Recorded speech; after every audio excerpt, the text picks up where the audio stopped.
Alright then. Hello. We don't have any new people here, but I'll go through my PowerPoint nonetheless.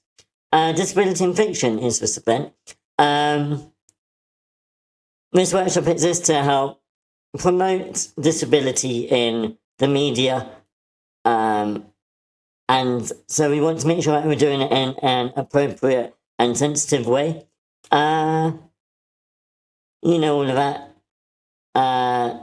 We welcome all types of disabilities, physical, sensory, intellectual, hidden disabilities, and mental health. All are equally welcome. You know all of this already.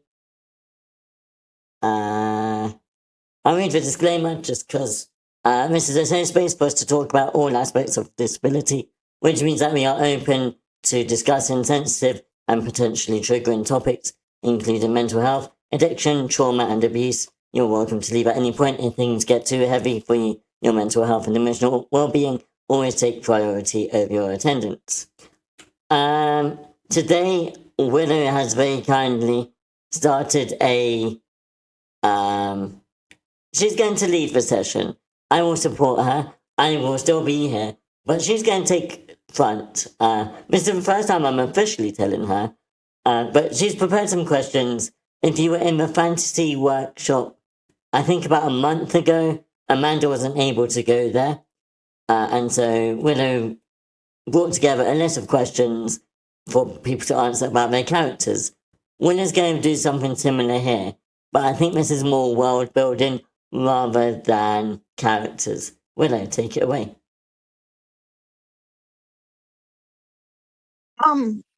Okay, actually, I have made some character specific questions, so we can do it. So thank you, Joel.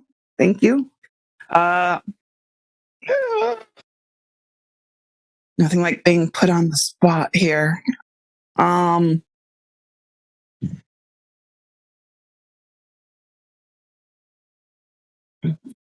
back. I just went to get myself a drink.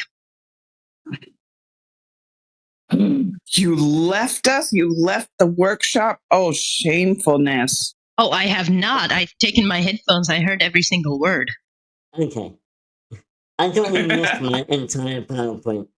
Not that I said anything new. I wouldn't miss it for the world. That is like the most difficult part of the workshop. Getting through all of that. Just like information dump on you. Take that in your face. Okay, I am almost ready. I'm sorry, I handed it over to you too quickly, Willow. No, it's okay. I mean, I was actually able to do stuff. All right, here we go. All right, so I am going to post questions in the chat that I would pick a disabled character in your story.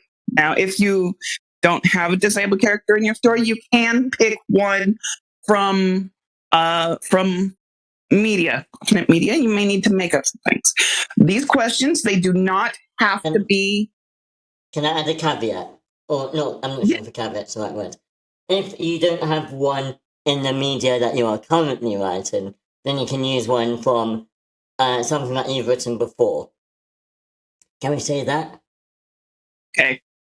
Cool. Sounds good. I think all of us have disabled characters in here. Anyway. Except PDF. PDF. Shame on you. We don't need PDF, anymore. yeah. This is disability workshop you were expected to come with. You did not do your homework. Shame on you, PDF. If I didn't know that, I think you were just some kind of a computer program. Shameful. Okay. Sorry. Yeah. I see Joel laughing. Okay. All right. So this is something that we can do in voice chat. You can come to voice chat to answer your questions. Or you can type it and we'll read it. But we'll give you a few minutes. Pick your disabled character. and the answer to the question does not have to be in the actual story. This is about you knowing your character and the background of the character and such.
Also, Joel, you're not recording today?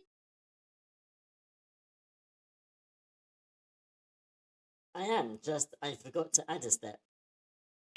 Thanks for a reminder, Eden.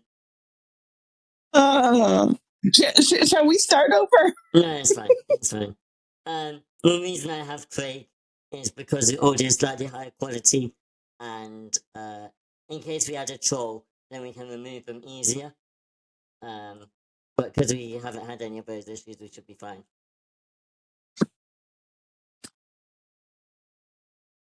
Thank you. We haven't had. All is fine. Hi, Craig. Now I hope that you are we are working on a writing exercise.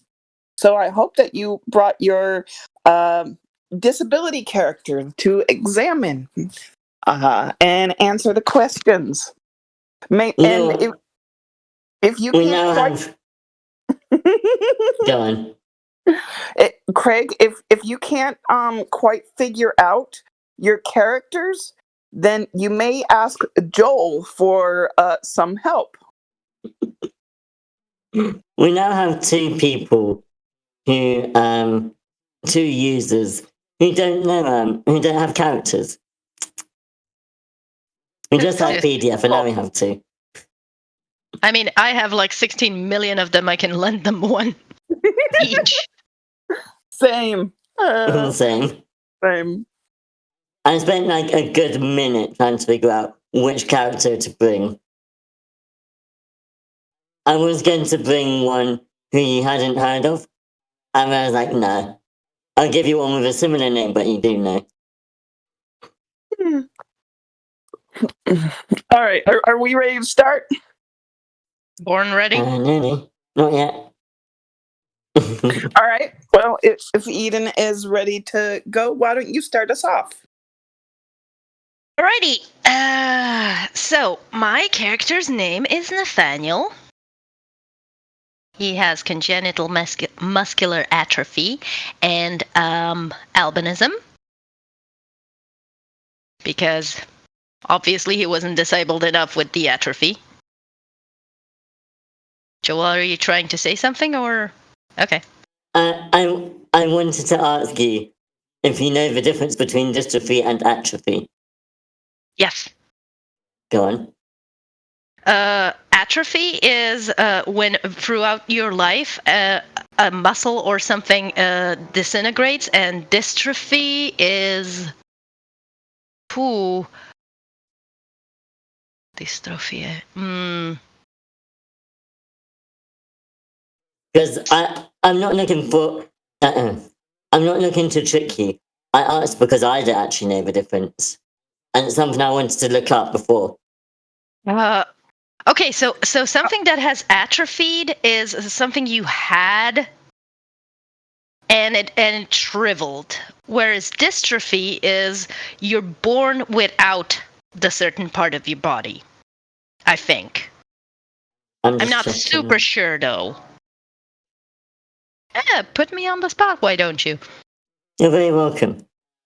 Muscular atrophy refers to the shrinking or wasting away of muscles, and muscular dystrophy affects the proteins that build and maintain healthy muscles. So dystrophy causes atrophy, or can There cause we go. atrophy. Cool. Okay. Character's age, he is, in my current script, 16. No, 17, actually. My bad. Which is a little bit sad because the life expectancy for someone with muscular atrophy is about 25 to 28. If you're born with it. What are his skills relating to his disability? He can fall. Like, there's a whole point about him not being able to get up because a chair fell on him.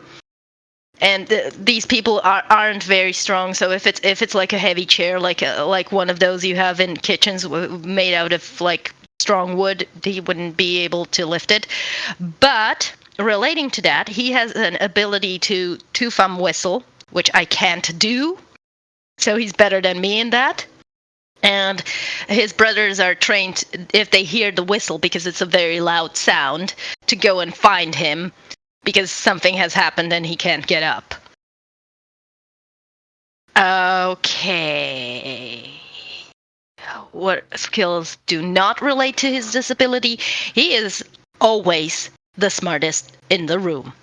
Like, the combined IQ of the room does not even get closer to his. He knows everything about everything. He is good at explaining. He never makes people feel stupid for not knowing a thing.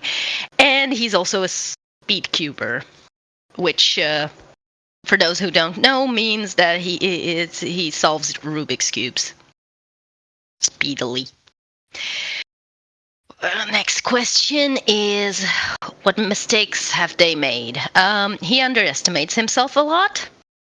Not in terms of his intelligence, but in terms of his looks. He has stayed single for the most of his life, but eventually he will find someone for himself, and that's a good. And what is his greatest success? He's the youngest person to have graduated both high school and college.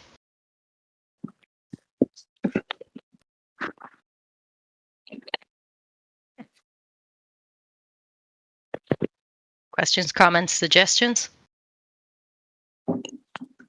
That was kind of awesome. Okay, I particularly liked the whistling skill, as that is something that would have developed specifically in relation to it, and it's so unique. I do kind of wonder if someone is having trouble with their muscles. Would that include the face muscles that be able to do that? But as a concept, I love that. Well, from the way that it was explained to me, mostly you use just the thumb and finger like this in your mouth, and you have to put your tongue in a specific position. And since the tongue is the strongest muscle in all of your body, it will always be at least the most mobile.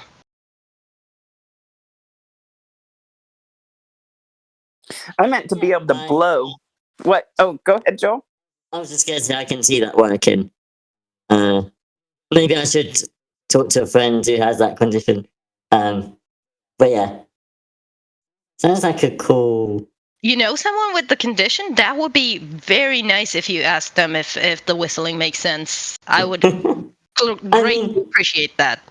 It's, I don't have the kind of relationship that you do with your mum, where you just like call them up at random and just like ask them a random question. No, I was going to have them on my podcast, and that could have been like a question to ask, just a random. Can you whistle? Can you two-finger whistle? Because whistling is kind of easy. Like, I can do Yeah. it. But with 2 fingers, it's just not happening. Yeah. Actually, I have a superpower. I can whistle on the breath in as well as on the breath out. I can too. Really? Yeah. Besties! Anyway, we've gotten distracted. I'm sorry. Okay. Oh, that's pretty awesome. That is pretty awesome. So this is a character in the same story as Sean and Seth and Yes. Sean is Yep. his father. All right, cool. He's actually in the short. He's the one who says Paschetti instead of spaghetti.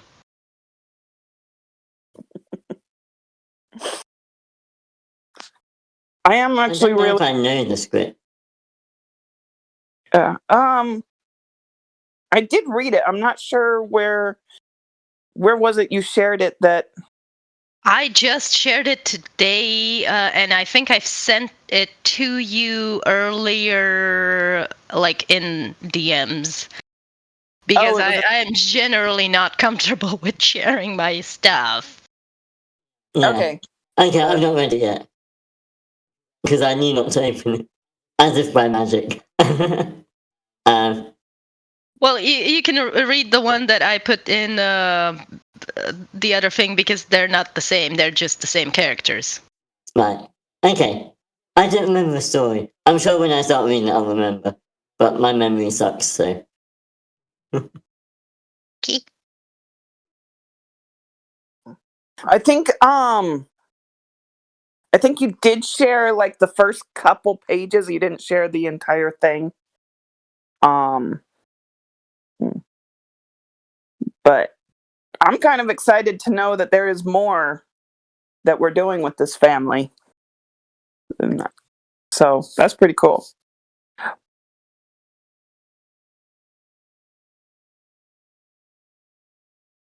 There's also a thing that like he is the second oldest or third oldest technically because there's two 18-year-olds and one of them is slightly older than the other one because they're all adopted. But in the family, he has been there the longest. He's the first one to have been adopted.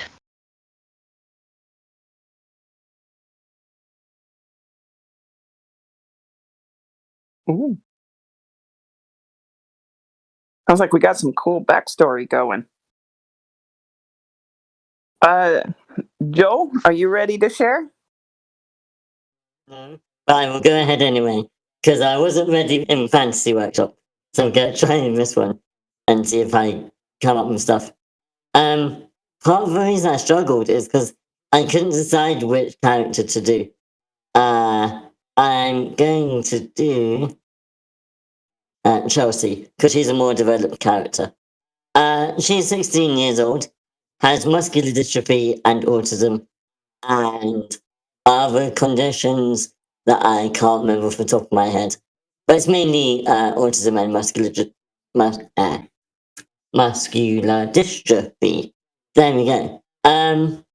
Because of her autism, she's got like very deep in like wow, my brain is having a fart. Like very specialized interest, specialist intelligence in certain topics. One of them being like engineering, one of them being chemicals. So she's very scientific, and very practical in the things she does. She's quite hands-on, which complements her friend who wants to be an engineer. In terms of lack of skills, poor social skills, struggles with like detecting tone and stuff like that. And because of her condition, she is like getting weaker, and so she's less able to do physical things, which kind of means she has to put it all onto her friend Anna. Which Anna doesn't mind because she's always been more practical, but yeah, it now all has to be done by Anna sooner or later. Whereas Chelsea's very much the brains of the operation. What am I up to? What mistake have we made? I don't know. I've not thought of anything yet. It would probably be something linked to lack of trust. Something like the door, who I don't recognise. Yeah, something to do with lack of trust or something like that. Oh, wait. Does this count as PTSD? She does have PTSD to a mild extent. But yeah. What's their greatest success? That's a tricky question, mostly because a lot of her success is things that she's created. She's a genius, and so she's created a lot of things that will, help move the story forward. She's the girl in the chair, kind of. And so, or one of the girls in the chair. I said that as a pun. I didn't mean that as a pun, but there we go. Because there's lots of people in wheelchairs. Yeah. I might need more time to think about the last two questions, actually.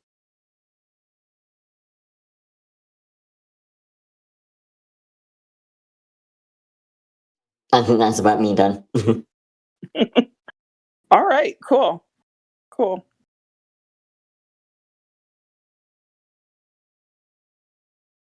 Yeah, the last two questions are kind of intentionally made to be hard.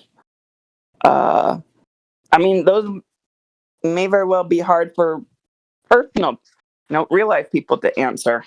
So, but it is an important part of coming up with the characters. So, cool, Joe. Joe, thank you. Vichikita, would you like to read yours?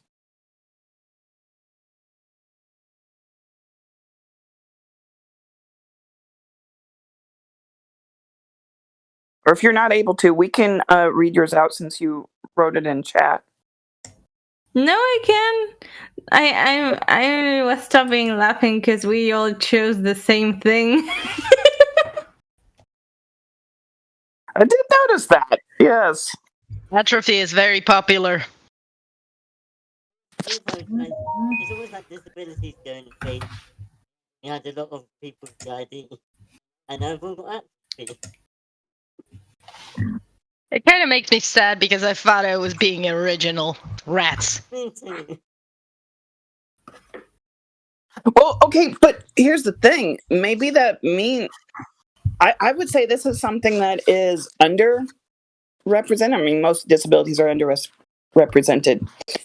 But I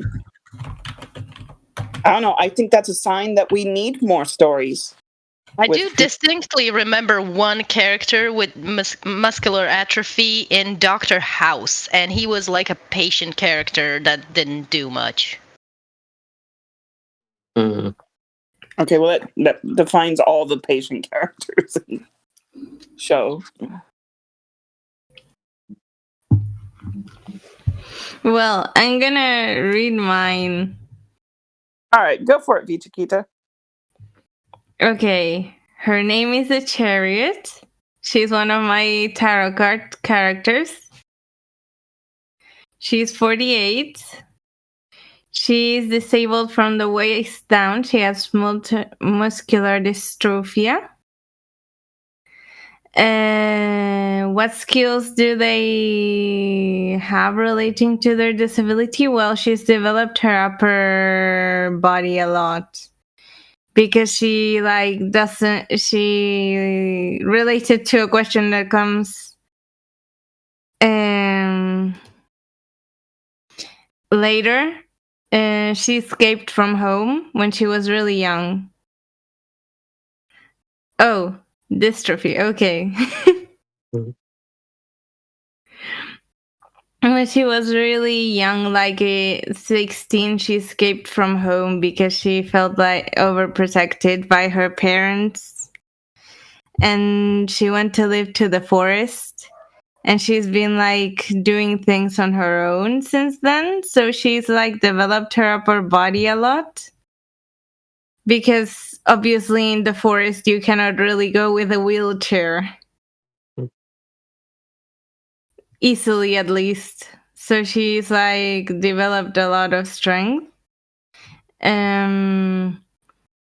A skill that's not related to her disability. She has the power to tame animals, and she's also become really skilled, building small transporting methods for herself, saddles and everything, costumed for her condition.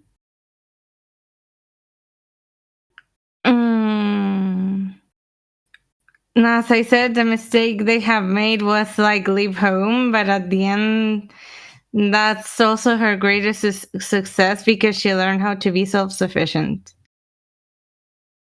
Now, now though, she's going to pass through an arc because she's one of the eldest members of the tarot clan thingy. And she has to return to her family after years of being apart. So she's gonna have that issue. And she's gonna have to take with her a really kind of autistic character. It's not completely autistic. It's mild autism in this case that she travels with. That's the hermit. Cool. And I have a lot of disabled characters in this story, but I like her a lot. I've been building her up a bit. I like the sound of this.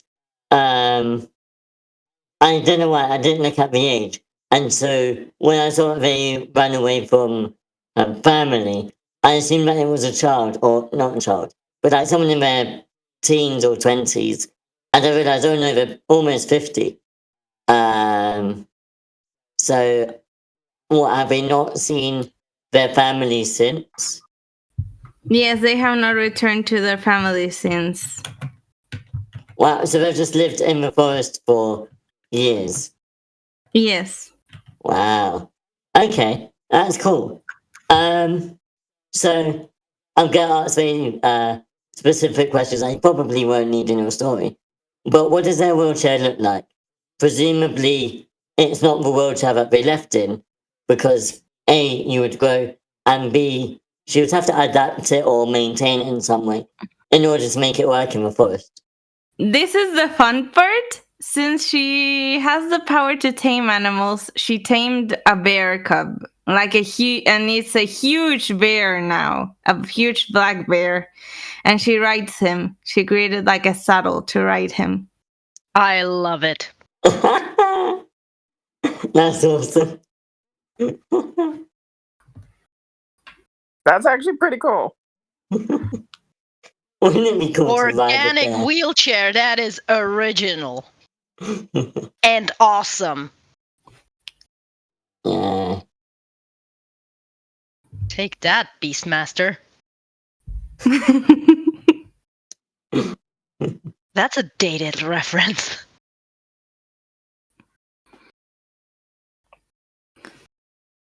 Still, She's got like many like animals that follow her around, but she like has a preference for this bear to ride in because he's like the biggest animal that she's got like lurking around her. And what's the bear's name? The bird's name is Ash. So other animals that she uses sometimes as wheelchair. She has used horses, but she prefers the bear because she literally made the saddle and she's like really comfy in that one. Mm. Cool. I mean, I'd prefer a bear too, assuming it doesn't eat me. And no one would mess with you if you rode in on a bear. Like, imagine just strolling into town, sitting on a bear.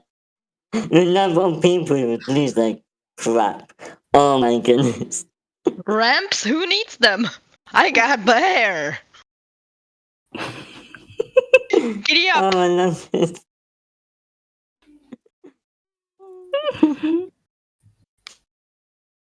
Oh, I love your idea. It's brilliant. Cool. Any questions for Chiquita? I do. I was just like doing some research about so like from everything I can find, muscular dystrophy does still affect the upper body as well. So they wouldn't be able to have a strong upper body. Now, if they had something wrong with the waist down, something. It's only didn't know exactly how it's called. Paraplegic? She's not technically paraplegic. Her like lower limbs didn't develop. Oh, okay.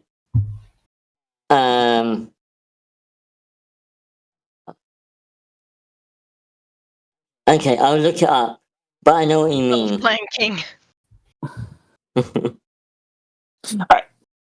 All right, so it's not necessarily muscular dystrophy. Like, with that, I think your muscles progressively get worse and worse and worse, deteriorating. But all right, so she has congenital limb differences with her legs. That makes a lot of sense, and she would indeed have good upper body strength. Dysmorphia? No, that's a different thing. Dysmorphia? No. No.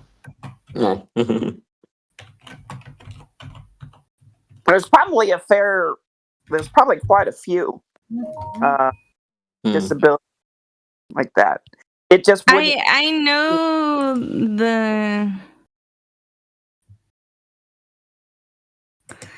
know the name in. Oh yeah, if you message that. Try to say it in Spanish. Maybe I'll have a light bulb.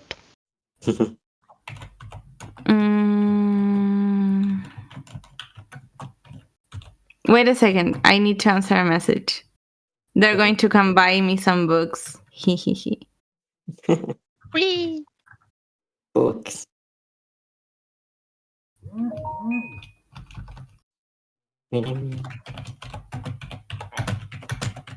Okay.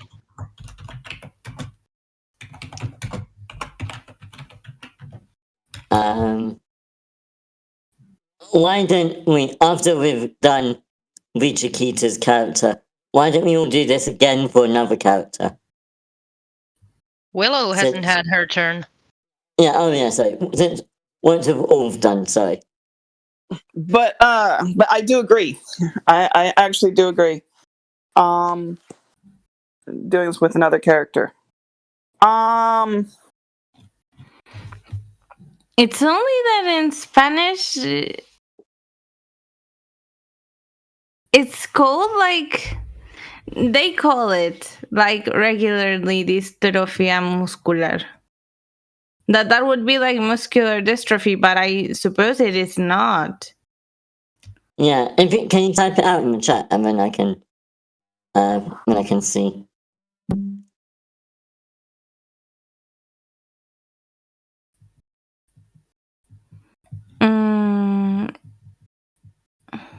While Vichikita's doing that, I posted. These are the previous 7 questions that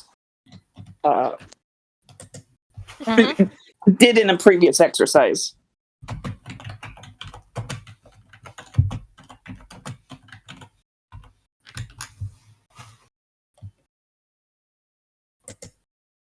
I guess like they kind of have the same. There's a lot of commonalities.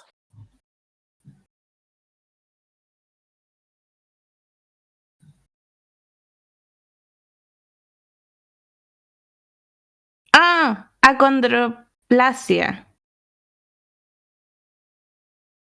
Ooh. Achondroplasia. That sounds like achondroplasia. Can you write it in the chat, please? It is what you said, Joel. Can confirm. Achondroplasia. That is dwarfism, isn't it? Not It can be like sectioned, as far as I know. Like it is that the bones of the body like don't develop from the cartílago. Cartilage.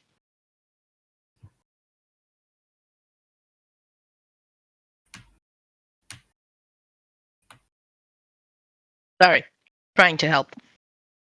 Yeah. Thank you.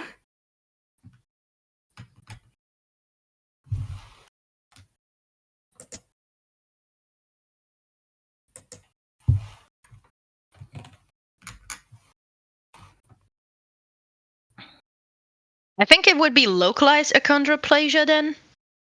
Yes.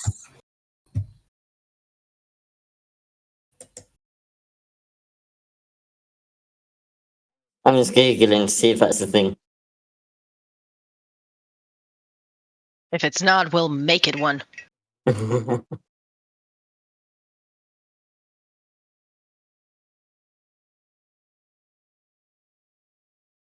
Also, in the meantime, I don't think it is.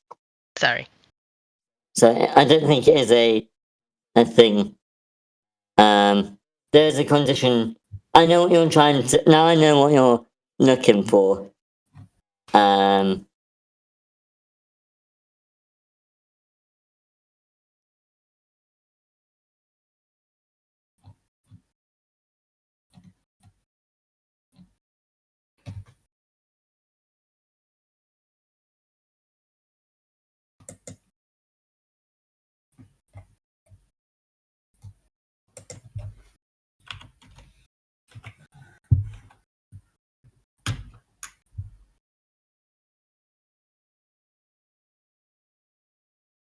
I'm not sure if maybe this is what you're looking for. But yeah, I think we should move on. And all come up with another character. Okay. Again, Willow has not had her turn. Oh, Willow, I'm sorry. Willow, I will ask you. What character have you got? What's her name? I have a disabled character. Me? Writing disability? Okay, yes. All right, well, I'm going to go very different than you guys. Okay, well, her name kinda, sorta is, NCP Keiko. That stands for, that is actually the name of a vessel. That is the Nefeli civilian paddle ship. And that is the way they name their ships. So she is 15. And she has DID. She has dissociative identity disorder.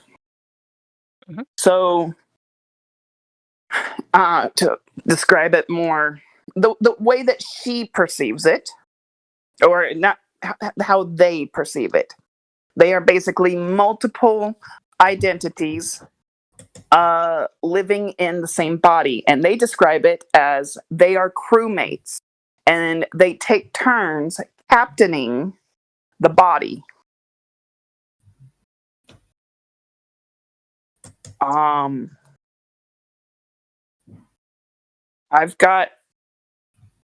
talked about like 5 different identities. The host is Randall. He's the one that basically captains the ship most of the time, and that is just their personal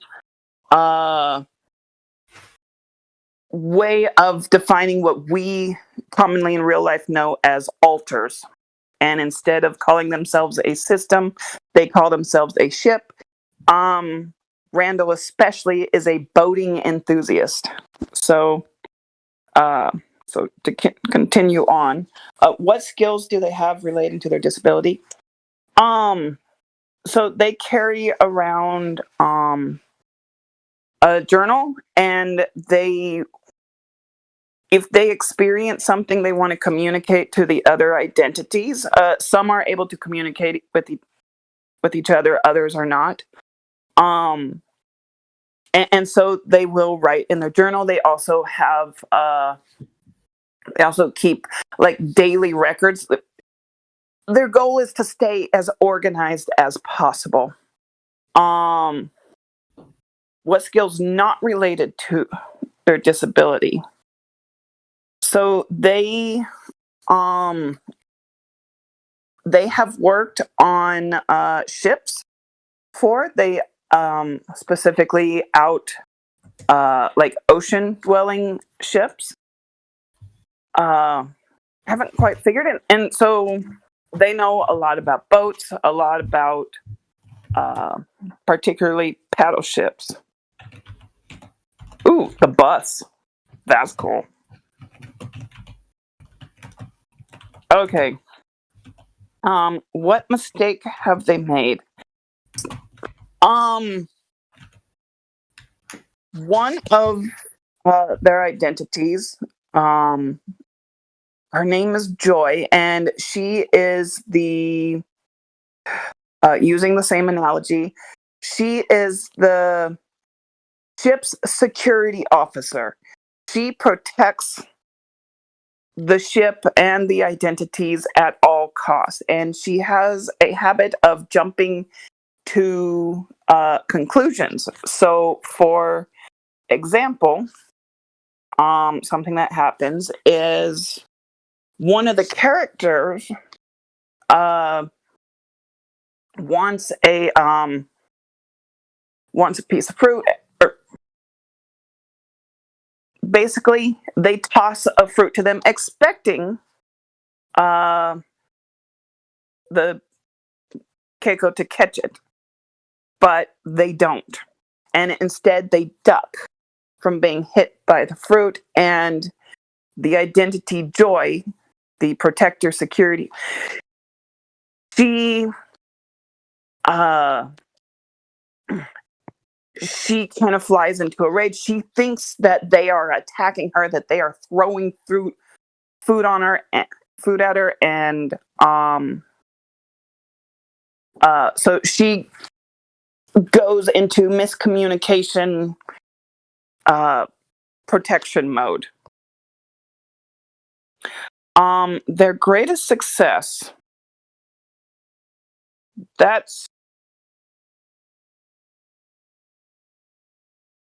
their greatest success would be when they got accepted to join a shipping crew, and they actually got to go out and work on a boat.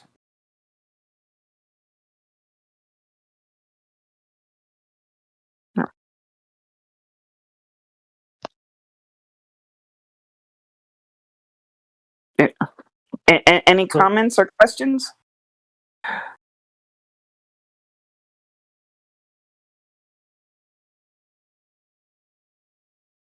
I'm I remember talking about this character before with you and helping you think about the different names and stuff.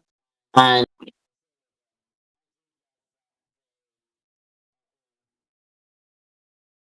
kind of like captain. Well, they take turns to be captains, and they refer to themselves as the ship. I love that whole idea. I love that spin on it. And but they all have roles too. So I'm assuming they've not been like professionally diagnosed. So I guess that's their way of understanding what's happening. Is that right?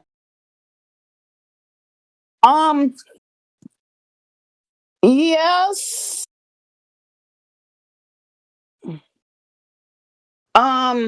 I don't really go into the medical and clinical side of it as at all. Other than to kind of describe it, and I do at one point name it, but once that is kind of established that this is a real thing that they experience, the story just goes along with it. Right. So I never go in. I honestly don't know what kind of treatment or doctors or anything that they have received. I kind of know kind of hints of what happened in the past. None of that is really discussed, maybe a few hints at it, but their trauma and their past is kept private, and that is respected through, because we don't have to know someone's trauma to be able to respect them and be friends with them today. Mm.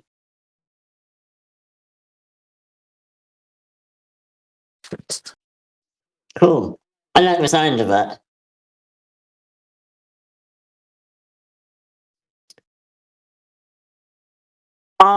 And I will specify the main host, his name is Randall. He captains the boat the most. He is the boating enthusiast. The other identities, not so much. The like the caretaker, like she has learned. Her name is Feather, and she has learned to be about boats so that she can pretend to be him at times. But she is much more. You could see her as being a kindergarten teacher. That is much more where she would rather be. Mm. And so her skills are not the same as Randall's, even though they are in the same body. And Joy, screw it, she does not want to learn any of it. And that's caused plenty of trouble, because she just wants to protect things, not necessarily play the role of society. Mm. I have some questions. Okay, go for it. First off, I don't know how to put this question, but I'm gonna try to say it respectfully. What is the name of the vessel, the body they inhabit, basically? The Keiko. Uh-huh. The Okay. NPS Keiko. That's how Okay. strangers might see her and refer to her, but for them, it's just a vessel. So before the DID happened, she was Keiko, just Keiko. We will assume that. That is never actually established. Okay. And my second we- question would be, how many identities are there? We meet. There's kind of three main ones we meet, and we meet two others. It's hinted that there are more, but these are we mainly meet five. The host, the caretaker, the protector, one of the littles, and a non-species. Sorry. You've got. I think I missed one. The host, the caretaker, one of the littles, non-human, and what? Sorry. And the protector. I'm a protector. Okay, cool. Right. So we meet them, and those are all the ones that I have kind of developed. It is hinted that there could be more. But we never actually physically see them in the story.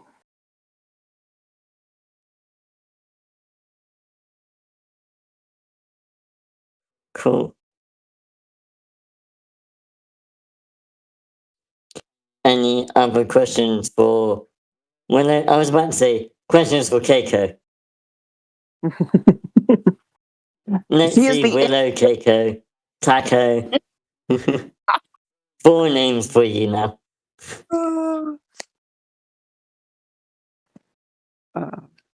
Yeah, Eden, you said you had several questions, or I said several. I meant 2, and I gave them both. And you answered, so I am satisfied. Okay. I am satiated. I've been doing quite a lot of research on DID, and just it is a fantasy world, and I am taking fantasy liberties.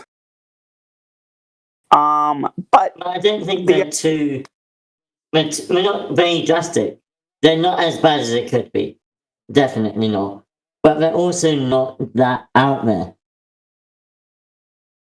Yeah, trying to keep it as realistic as I can. The one part that I'm not sure about is actually the age, but I do want to keep them young. Okay, something I have not done that I am very guilty of. Other than the littles, the identities are not a variety of ages. I haven't really considered what ages the identities are, other than the little.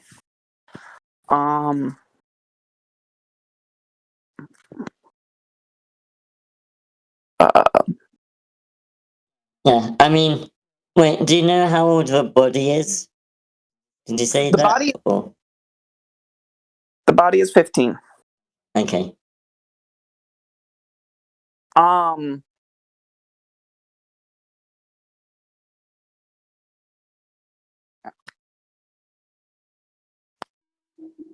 Oh, that sounds really good.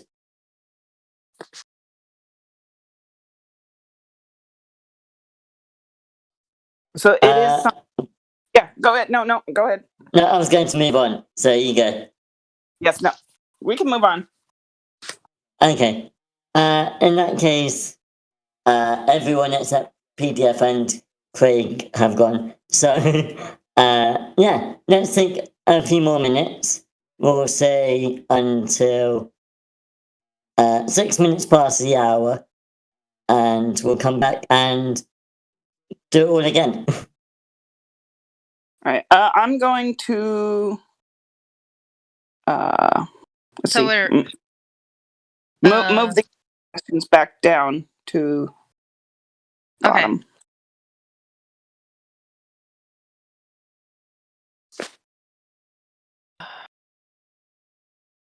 So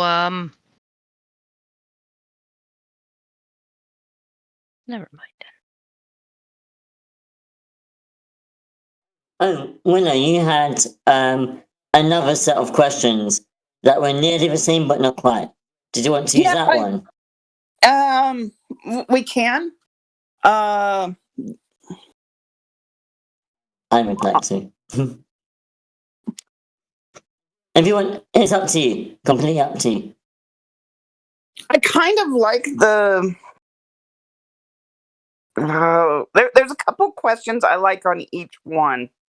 To be honest, like I love the number 7 of who are who are they closest to, and how does their disability affect their relationship?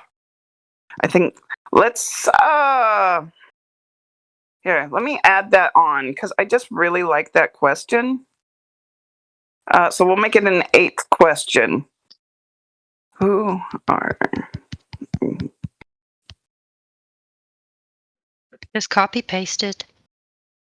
Oh yeah, but it's part of another post.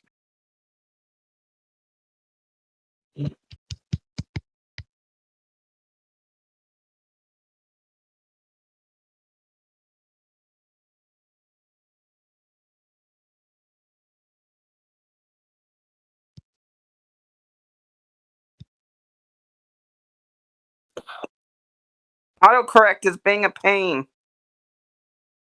As it is always. Okay. There we go. I had a hard time. I do realize that these two sets of questions are very close to each other, but I had a hard time coming up with new questions on the fly. Anyway, I'll put up new.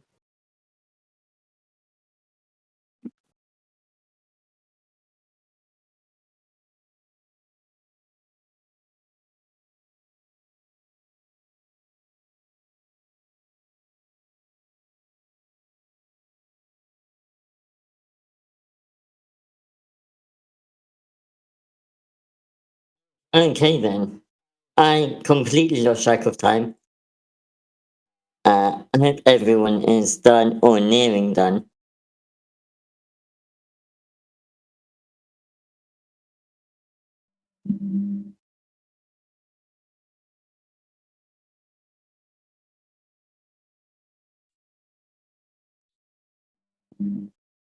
Are you all done? Or is it just me at the moment? I'm ready. Cool. Winner, you finished last time, so you get to start this time. Okay,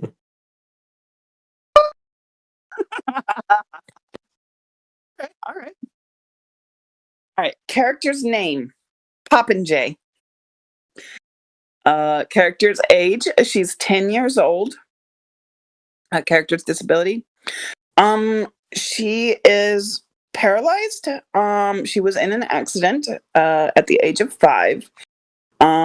She is not a human. She is a dragon, and so she has lost use of her hind legs, her tail, and her wings. But she does have control of her upper body. What skills do they have? She has high endurance. She uses a dog style wheelchair, which does not allow for sitting down. So she is always in a standing position, unless she gets out of her wheelchair. So she has really good upper body strength and very high endurance. What skills not related to their ability?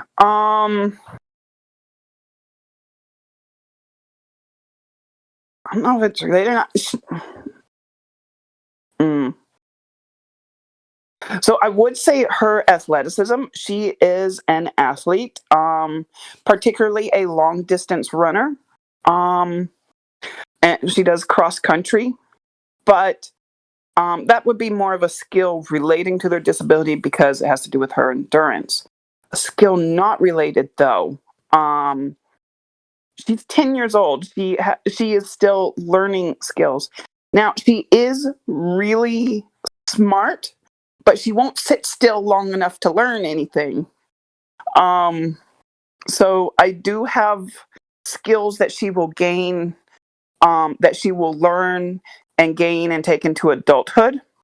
But at 10 years old, she doesn't have too many skills. She's still learning.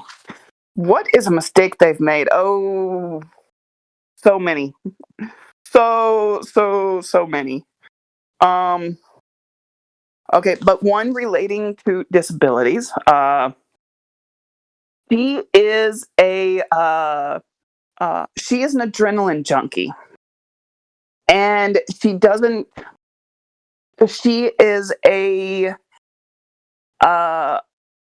leap before looking kind of, and she has caused her quite a few problems, and she has destroyed her wheelchairs. So for example, one particular time is she and a friend were flying a kite. The kite got stuck in a tree, and rather than asking for help, she climbs the tree. In her wheelchair, climbing up to the top, her wheelchair gets stuck. She gets stuck, and they have to basically call in the fire department to come get a disabled, paralyzed 10-year-old out of a tree. And they're able to disconnect her from her wheelchair, and it plummets and smashes into the ground. So she can be quite destructive. Their greatest success. Their greatest success was this is something kind of future. Climbing stairs. This is very difficult because she only has upper body, and so she's having to drag her wheelchair and the weight behind her, and she could only do a little bit, but that's something that she's really proud of.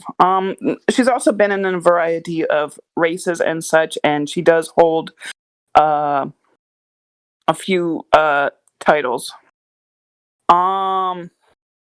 Who are they closest to, and how does their disability affect their relationship? Their rival is another schoolmate, and the two schoolmates, they're great friends, and they push each other to excel. However, the friend's father is a coach, and he does not believe that Popinjay he does not believe that Popinjay is a worthy friend or rival for his daughter. And so Popinjay is often subjected to his bigotry and such, and her friend is caught in the middle of who to choose, her friend or her family. Well, that just ended on a sour note. We'll go back to the tree climbing and getting stuck in a tree. All right. Okay. That's it. Cool. Any questions for Widow?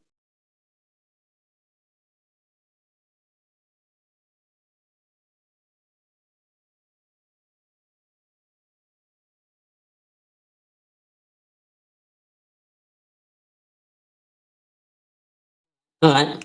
Yeah, so I also have heard of Popinjay, and I think it's a really cool idea. I don't know if I have.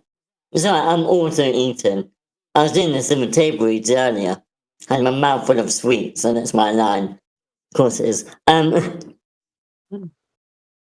But yeah,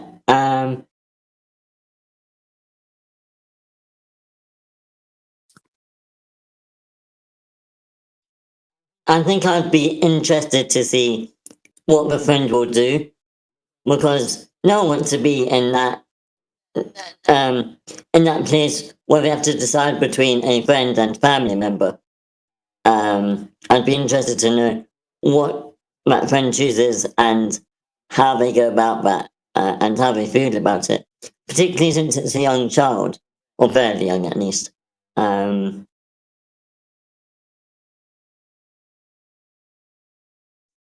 yeah, anyone else?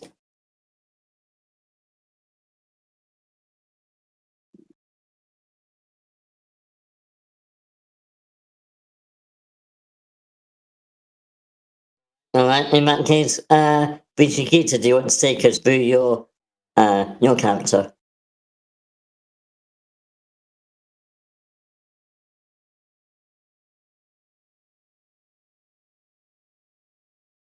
Vichikita, are you there? Yes, I always forget to unmute myself.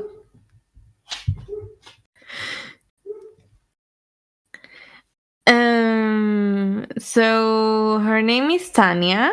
She's 26. She's missing an arm, her right arm in this case.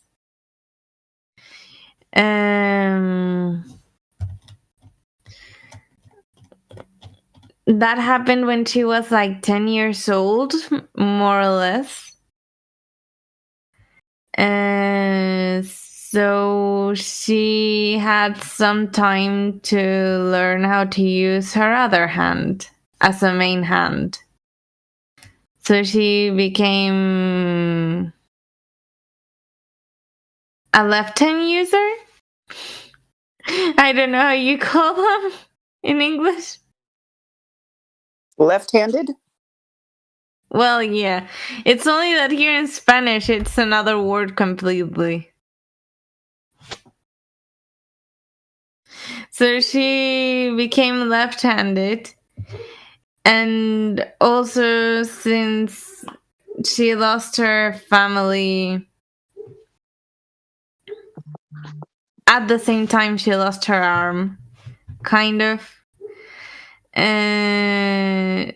She was taken in by a hitman and who trained her for some years. So she became into a hitman herself. And I'm going to skip to 7 because that works more for my story before going to 6. But the best thing she's achieved is like becoming the leader of a squad at her age. She's like a leader of a whole squad of hitmen. Most of it. She's got like a small portion of the arm left. Alright, cool. She's got a stump. Yeah. But also like being the leader of this like hitman group is an error at the same time because she's serving Santo. That's a dictator I have in this world, and kind of he ordered her father figure. That's this like hitman called Sombra. To cut her arm off when she was a child because they discovered that her parents had like helped some of the cultists to escape the city. So as a punishment, they kill her parents and also cut her arm off.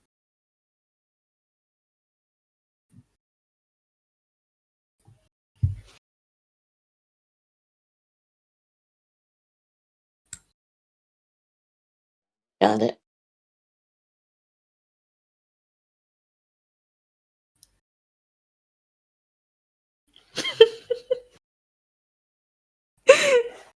This one is dark, this story. So yes, I'm going into dark B mode completely.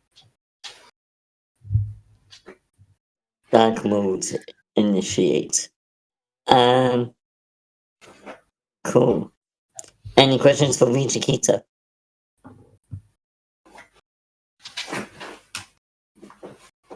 I literally cannot say V Chiquita's name without thinking of a song.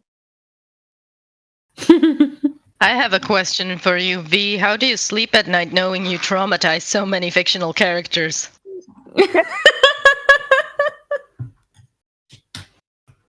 That's why I don't sleep at night, I sleep in the day. That's why I don't sleep. If not, ask me how I was in the table reads this morning. I unfortunately read that comment where you said you slept for a whole of 3 hours or 4. And I kind of want to slap you hard enough you go to bed. Now who's getting all dark and violent? For good reasons, though. I am being motherly violent, okay? Yeah, Eden, I'm not going to come visit you anymore. I'm joking. I know you are. I was gonna say you said that last time when I was elaborating about all of the poisons. Oh yeah. I'm sorry. Alright. Any other questions for me, Chiquita?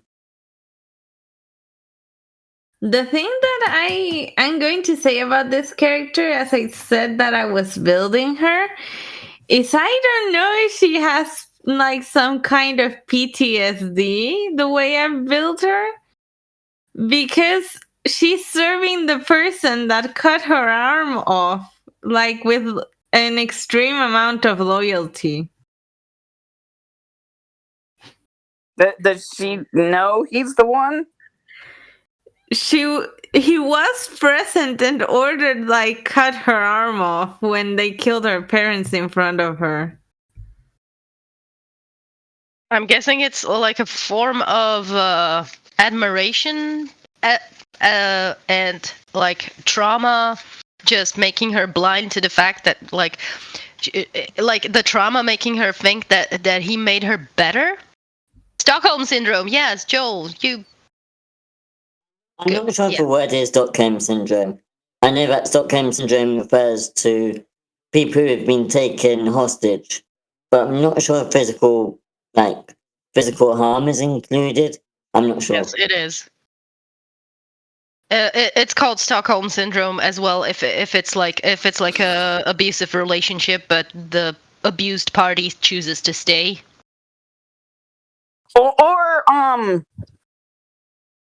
Or it's not just chooses to stay, but actually agrees with the philosophy of the abuser or something.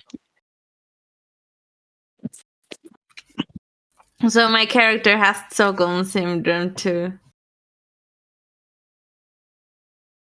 Like they weren't fucked up enough. I am so sorry. I mean that as a good thing. Oh yeah, everyone wants to have the neck fucked up, apparently.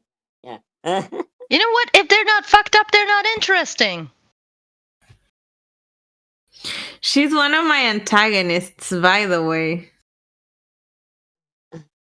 I'm trying to find a way to dispute what Eve just said, and I can't think of anything at the time. Moving on.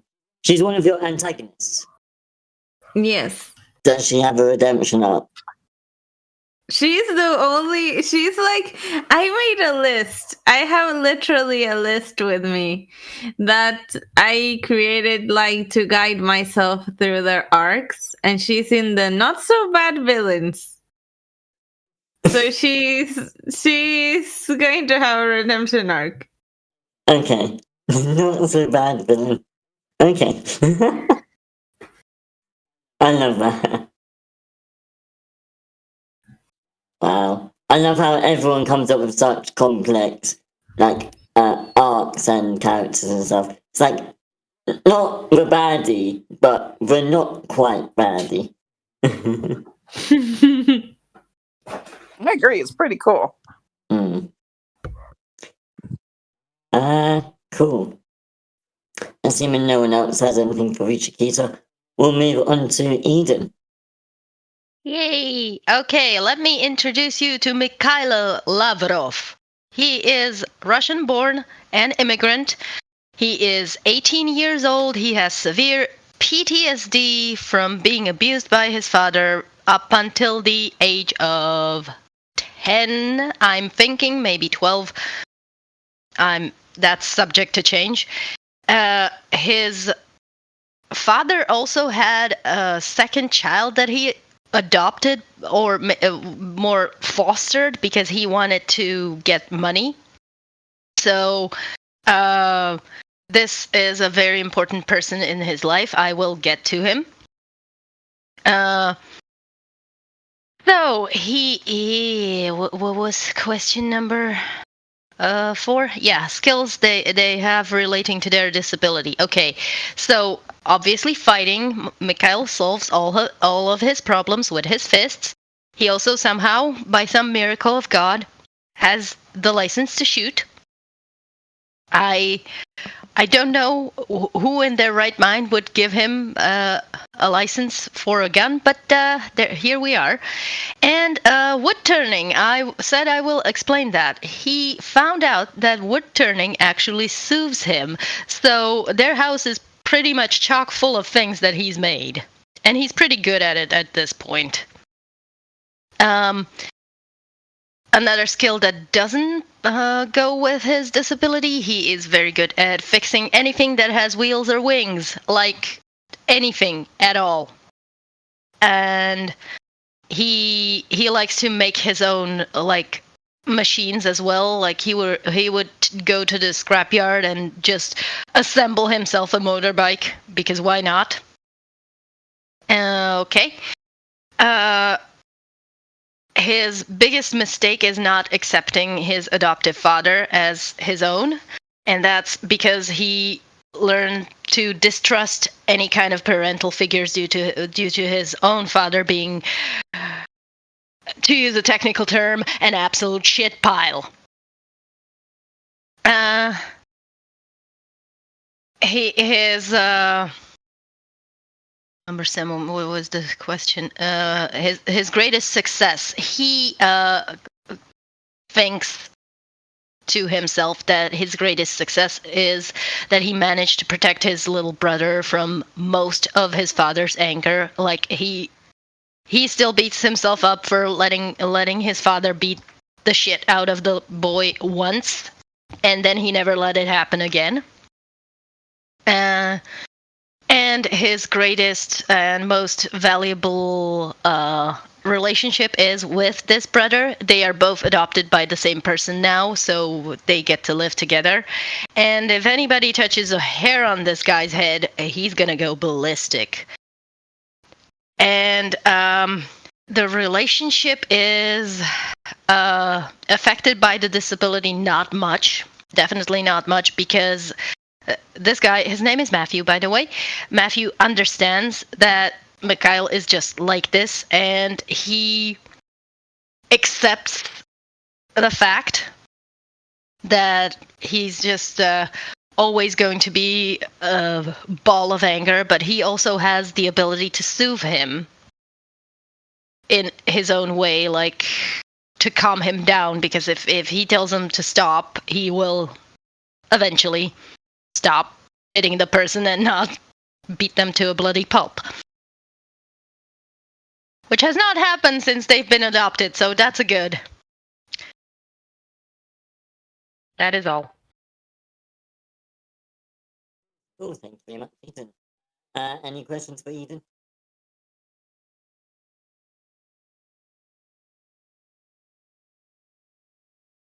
Why did this get so dark all of a sudden? We started with your wholesome character, and then we got to our characters. I don't know. I felt like I had to one up Vichikita.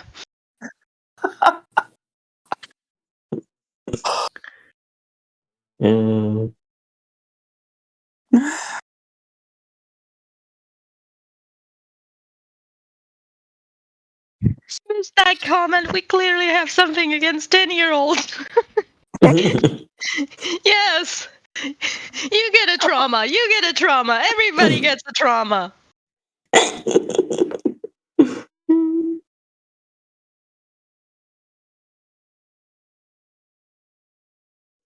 Judging by the silence, it seems like no one's got questions for Eden.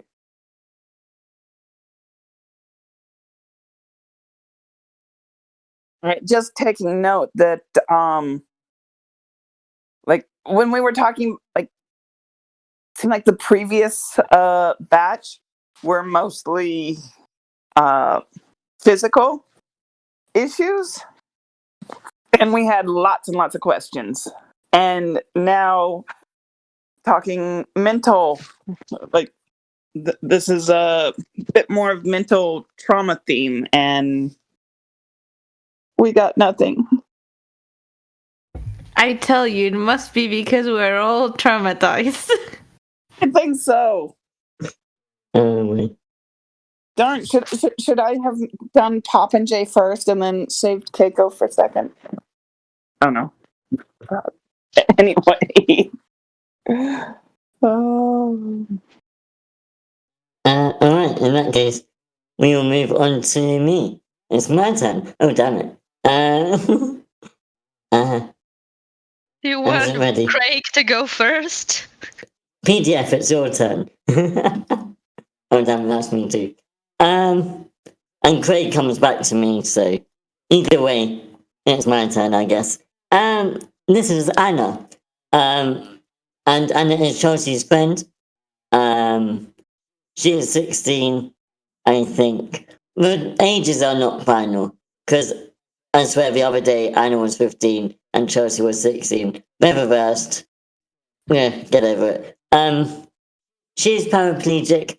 This is from the train incident. She breaks her back. I did make a note did make a note of at what spinal level it was broken. I want to see if I can find it. Not that it matters.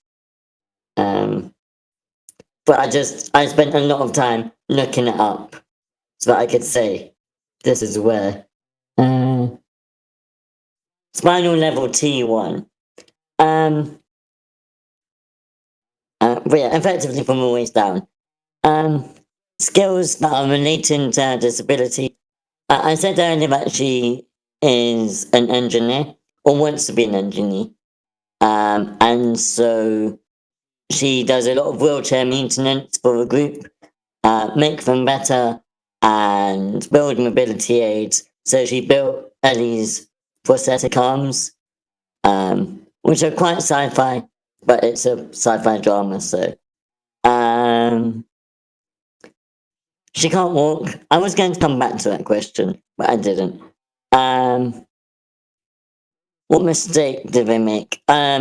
So she develops and makes a lot of wheelchairs. She's got like a whole, almost a warehouse of just wheelchairs and mobility aids and things like that. And they're all in different stages of development. So they have the alpha chairs, which are the ones that will almost certainly break. You have the beta chairs, which are currently in the stage of testing. And she accidentally gives one of those to someone who thinks that it's like not a beta chair. And it caught on fire. Thankfully no one was hurt, but it did like really scare everyone because it's like, oh, it could have, it could have killed you. Her greatest success was being able to talk down someone who was about to commit suicide. Question 8. Who are they closest to? So again, they're closest to Chelsea. I don't think that Anna has let the disability change her relationship from her side. Because her closest friend Chelsea is also disabled. Not in the same incident, but she's much better at not letting it impact her relationships. But Chelsea's disability has had an impact because it now means that Anna has to do Chelsea's work, and Chelsea's really angry about it. So she takes it out on Anna. But yeah, any questions?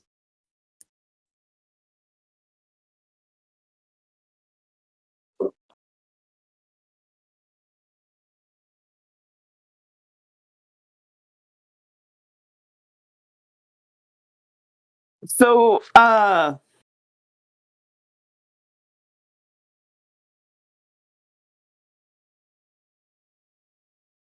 right. So, Anna has her own disabilities, but she. You said that Chelsea's disability doesn't really affect her? No, Anna's disability doesn't affect the relationship in the same way. A little bit, Okay. but not much. Okay. Whereas Chelsea's disability does affect their relationship. Okay. Because Chelsea's got a lot of anger about it, which she takes out on Anna.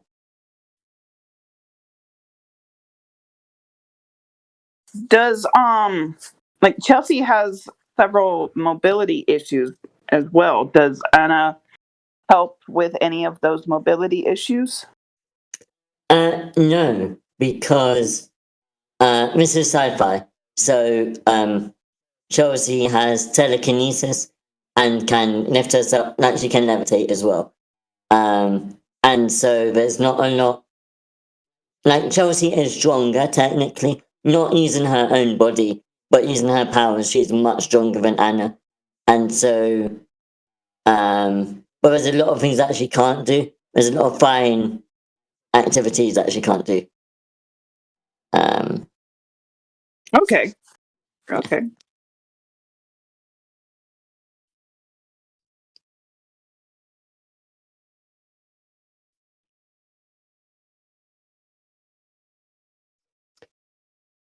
Okay. Other questions?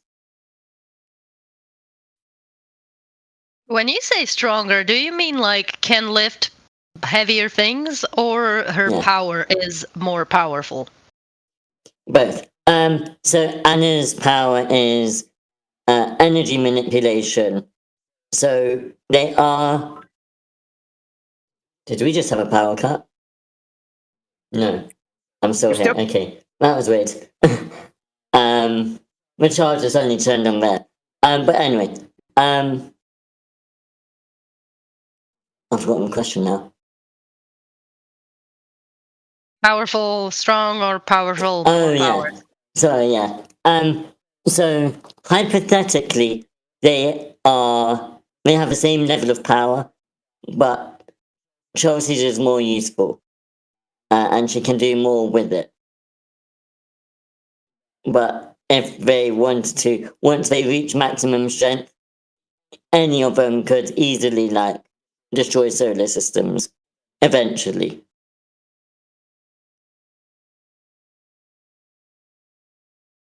But they're not at that stage yet.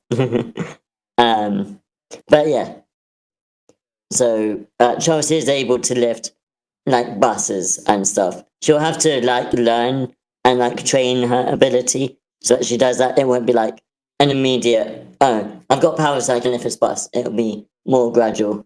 She'll have to learn how to pick up a pen first and that sort of thing.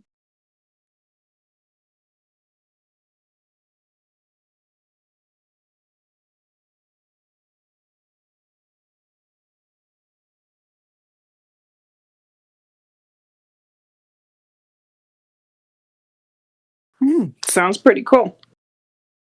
I hope so. Cool. Well done, everyone. Oh. Yeah, we did forget about Eden's comment. Oh yeah. And so we do have actually a few more minutes. I'm gonna- I can't see it. I'm gonna have to put it back up because I deleted it. I usually, if I put up snippets of my script, I delete it because I don't know. but I can put it back up.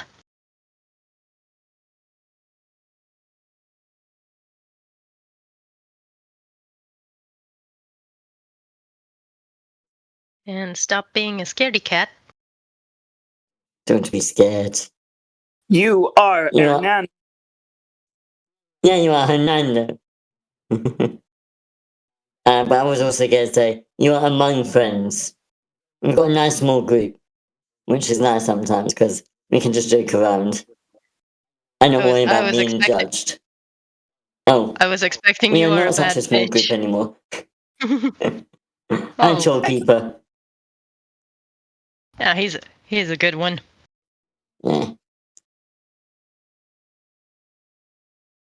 And now they are at least in sequence. First one Really? first, and then second one second. Coolio. In that case, let's take a look at this. Is it just Nathaniel and Sean? Yes. Cool. Who would like to be Sean? I'll be Sean. Thank you, Willow. Who would like to be Nathaniel?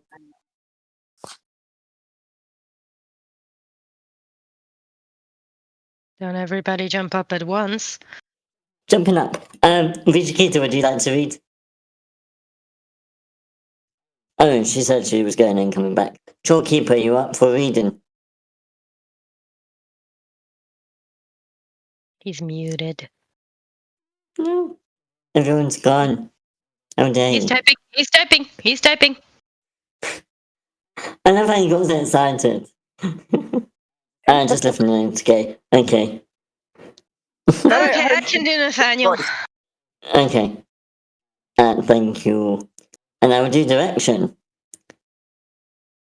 Interior kitchen continuous. Sean, early to mid 40s, chestnut brown, curly long hair. Heterochromia. Left eye green, right blue. Sits in the kitchen opposite Nathaniel, who is playing with a Rubik's Cube. His slim fingers examine the scrambled toy just as much as his eyes. Then he looks up at Sean. I just fell. I do that quite often.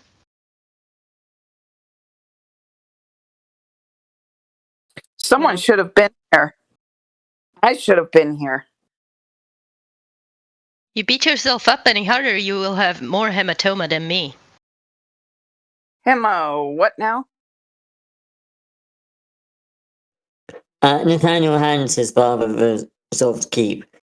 Sean scrambles it and then hands it back as they talk. Nathaniel examines the keep once again before re-establishing eye contact with Sean. Fancy word for bruise. Hematoma.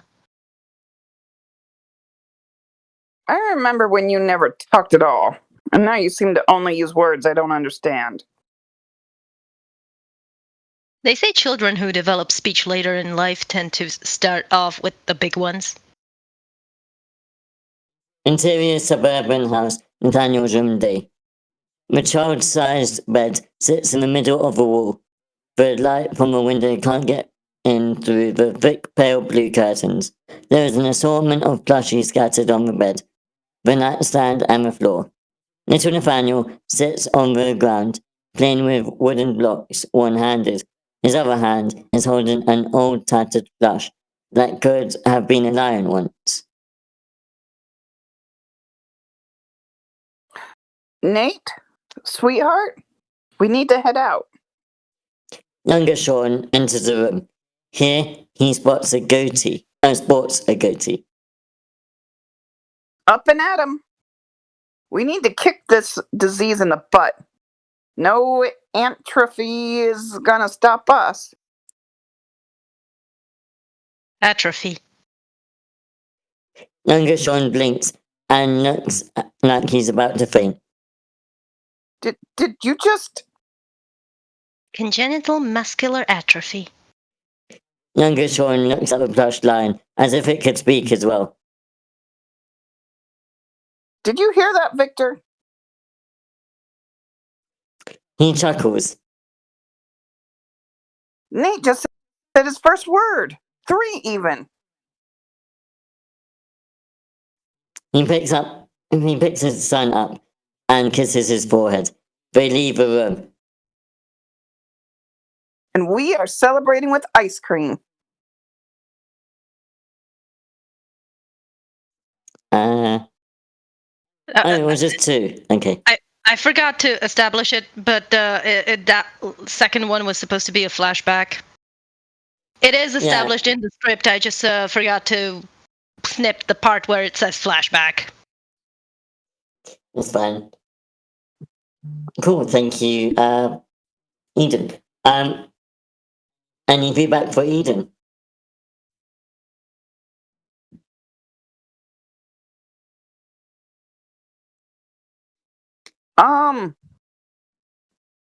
Trying to look to see how old is Nathaniel in. He's 10 in the flashback and 17 in present day.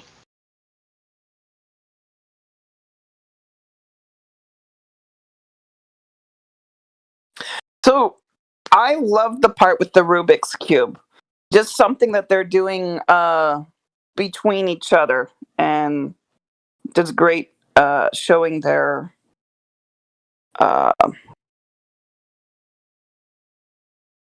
yeah, I love the subtlety of the Rubik's Cube. The dialogue feels a bit off. Like Nathaniel's first line, I just fell. I do that quite often. Wouldn't Sean already know that Nathaniel falls often?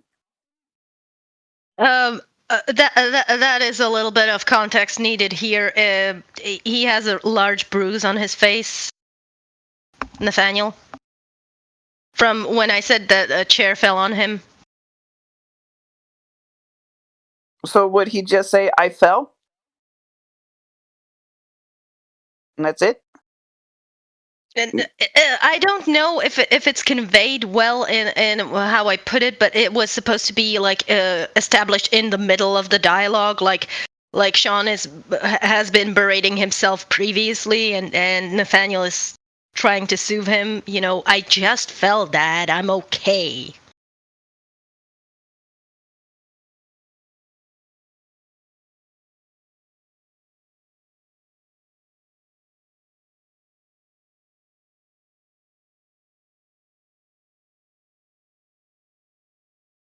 I feel like in some way Sean has been dumbed down a bit. And I understand that Nathaniel is supposed to come off as like he's really smart. Sean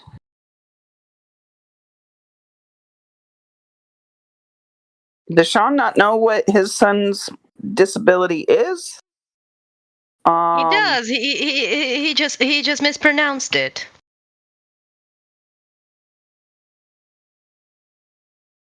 But he doesn't know what a hematoma is. I figure that's something he's probably dealt with a lot with a son. I don't know. Like Sean feels a little.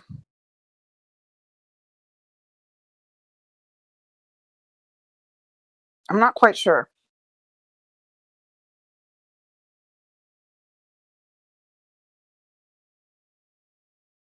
Like a bit too stupid?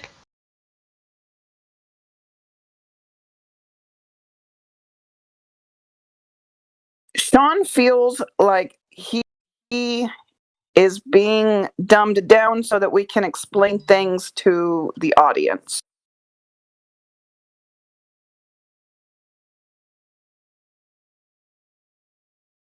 Yeah, this is supposed to be a pilot, so I put in a lot of exposition. Yeah, it is really, really hard to get exposition to sound, especially like medical factoids or something, to sound natural. It's hard. I did not explain congenital muscular atrophy at any point, and nor do I plan to. It's just going to be a thing.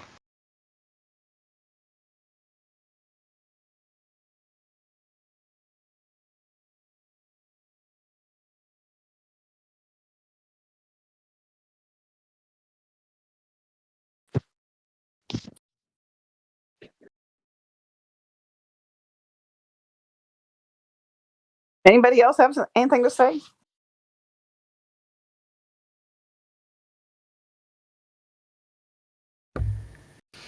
I would say this time, because you're like trying to explain a lot of things, you're also like making the dialogue like suffer a bit for it. Because mainly Sean's dialogue in the other one was different in a way. And he had like a different kind of personality. In this one, it seems like you're trying to explain things through him, not knowing.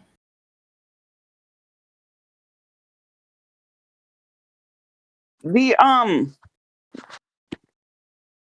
until we got to the flashback, since what I think Nathaniel is adopted, like I thought Yes. Sean had just adopted, like they're in their first week of getting to know each other or something, and then you flash back and I think he's been the game with the Rubik's Cube kind of establishes that they've been at this for a long time.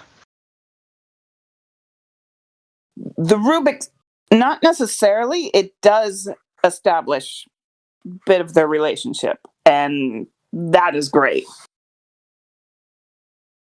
The Rubik's Cube is by far the best thing, and the fact that they're not even talking about it, I love that.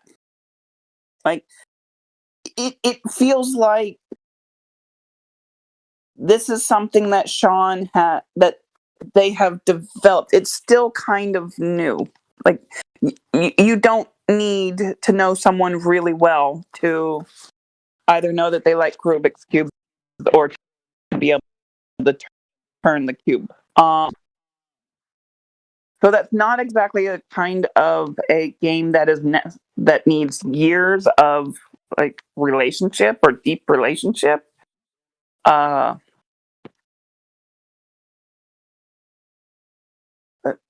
so like changes that I would make would be the first line. Um, so he's talking about a bruise. He says, I fell. Sean beating himself up. Like I should have been there. And maybe talks about other regrets. Uh,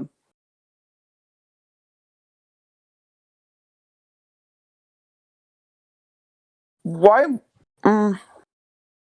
I think the beating yourself up and getting hematomas joke doesn't quite land. And honestly, you could use that rather than having Sean come up with Hema what now, to where now there are Yeah, he having to knows what it means. He just remarks on it being a big word. isn't he used to Nathaniel using big words?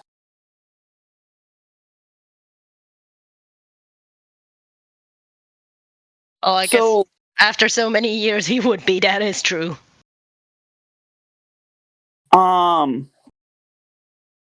So maybe cancel the whole Hema what now and fancy word for bruise and go straight to I remember when you never used to talk at all. Actually more play up the big words. Not Sean asking for definitions, but Sean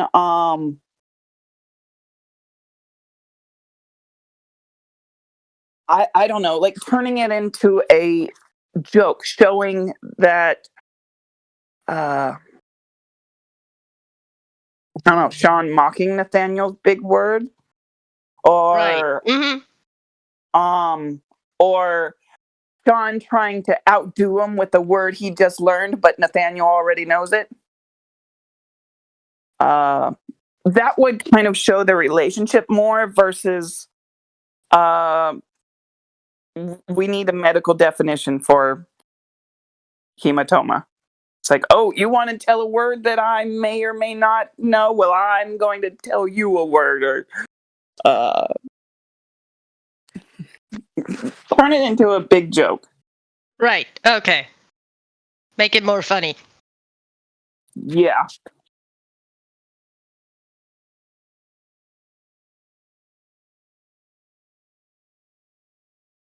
Cool. Thank you very much, everyone. Unless there's any last points, I think we're going to call it there because we are nearly finished. Thank you for hosting, Joe. Thank you all for coming. And I thank you for enjoyed today. having the patience for my stuff. Your work does not take a lot of patience at all. Quick question before we leave. Eden and Vichikita specifically. Do you think that we should continue to have the swapping back and forth between the servers for Disability Workshop every week? Or would you, strictly your opinion, rather we stay on one but cover a variety of different media? I would say stick to one server, in my opinion, because especially in Script Camp, there's always a lot more people. Yeah, I would say the same. I don't know if many of them even know the server, because there are many that are new and that are only in Script Camp. Okay. Okay. That's good to know. Thank you. The reason that we do it in the server is because we wanted to grow the server. I absolutely understand where both of you are coming from. And I think me, Willow, and a few other mods are going to meet tomorrow, and we'll discuss it there. Well, if you want to grow the server, then we should probably do a meet cute at Script Camp and advertise this a little bit more. And we do advertise it a lot. In a lot of our classes, we advertise it. We could advertise it more in our workshops, I guess. I think what we need is more events here on WordCamp. Also, you need to reach out to people outside the server, because not necessarily everyone is working on both pros, and a lot of people are working on either or, not both. So we would get more people from outside. So anyway, we just wanted your opinion. I only branched out because I wanted to see if I could. Yeah, I always feel like an imposter coming on the server because I don't like prose. I don't like writing prose. I've never been good at it. But yeah, we'll talk about it tomorrow with the mods, and we'll see what happens. I've given you your coins already on Script Camp. There was another thing I was meant to remind you before we left. Please make sure you're submitting to our table reads. Yes, we've got Sunday, but for the past few weeks, both Tuesday and Saturday, we've been short on stuff being sent in. Actually, I'm saying this to the two people who have submitted stuff, but still, submit, please. Are you telling me to submit more? I wouldn't mind. Please do, because you know what? Otherwise, we've got one script scheduled for the next month, and that's going to be this coming Tuesday. That's going to be Eden's script, which is why I've forbidden Eden from taking back the script. So, but yeah, please do submit. Yeah, thank you. I'm in the process of writing my chapter 2. My episode 2 for the one that is shown, so I'll show my first 5 pages if I finish it by then. Cool. Deadline is on Sunday. Sunday, anytime. Because I won't look at it till Monday morning. But yeah, thank you all and good night. Fantasy Workshop is ongoing. All right. See you later, guys. Bye. See ya. Bye.